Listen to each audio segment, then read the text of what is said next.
From JBS Studios in Greater New York, this is the JBS News Update with Teisha Bader.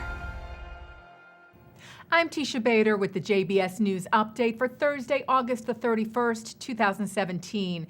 Israeli border police officers discovered a large number of weapons as well as IDF uniforms during a raid overnight last night in the West Bank. Police spokesman Mickey Rosenfeld said Israeli authorities had information that a structure in the Arab village of Beit Arush was being used as a makeshift arms factory. One Palestinian suspect was arrested, and a stockpile of illegal rifles, improvised automatic weapons, ammunition, and binoculars, as well as IDF uniforms, were confiscated. Israeli army uniforms can be used by terrorists to disguise themselves as IDF soldiers in order to carry out an attack. Israel's High Court of Justice today ordered the state to explain why it has not implemented an agreed-upon plan to create an area for pluralistic, egalitarian prayer at the Western Wall in Jerusalem's Old City. Back in January of last year, the Israeli government reached a landmark compromise for the prayer section, but it was suspended in June of this year. Chief Justice Miriam Naor told state attorneys today, "You conducted negotiations, you reached an agreement for an outline, but then during the legal proceedings you made a fuss and said it's being frozen." Naor said she recognized that the issue was delicate, but that there was a legal process in play and it needed to be adhered to. The court reportedly gave the government 2 weeks to respond. Today's hearing follows a petition filed to the court by the Reform Movement and Masorti conservative movement in Israel.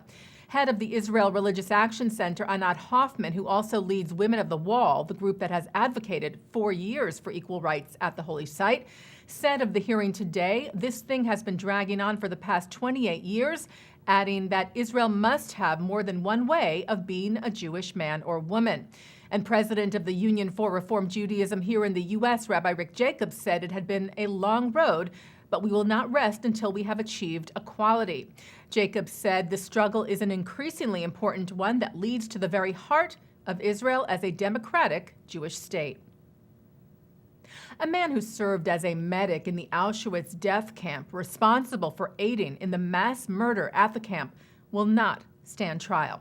96-year-old Hubert Zafke was charged with being an accomplice to the murders of 3,681 people at Auschwitz. Prosecutors say the unit in which he served placed the Zyklon B pesticide crystals into the camp's gas chambers. Over the last year and a half, Zafke, who suffers from dementia, has undergone a number of medical evaluations, and in July he was deemed unfit to stand trial. Today, prosecutors submitted a motion for the case to be dropped. They said now the dementia has reached a severity that the defendant is no longer able inside and outside the courtroom to reasonably assess his interests or coherently follow or give testimony. Zafke has maintained that he knew people were being murdered at Auschwitz, but that he never took part in those murders. Anti-Semitic graffiti was found this week at the University of Pretoria in South Africa. The school condemned and removed the graffiti immediately, which includes swastikas and hateful and threatening slogans found on notice boards in its humanities building. And they also called for an investigation. The South African Jewish Board of Deputies praised the quick and firm action by the school, who had said it condemns any form of discrimination and hate speech and will not hesitate to act against anyone found guilty of this type of behavior. American comedian and late-night talk show host Conan O'Brien is wrapping up filming his TV special in Israel this week, Conan Without Borders Israel. Today, O'Brien visited the Ziv Hospital in northern Israel and saw firsthand how Israel is giving medical treatment to wounded civilians from Syria's civil war. He also spent time visiting Palestinian areas of the West Bank, as well as a female IDF battalion, and shot a scene for the hit Israeli TV show Fauda. 18-year-old Israeli Daniel Defour has enlisted in the IDF, a regular occurrence for most Israelis his age, but Defour is blind. Back in June, he had asked for the help of Israeli Prime Minister Benjamin Netanyahu to fulfill his dream of serving his country. Netanyahu reached out to Special in Uniform, a program supported by the Jewish National Fund USA that integrates young men and women with disabilities into the IDF. And today, Daniel received his uniform, including his kumta, his beret, which he mentions in remarks today. Defour is the first blind teenager to join the IDF, where he will serve on an Air Force base as a fully enlisted member of the Israel Defense Forces.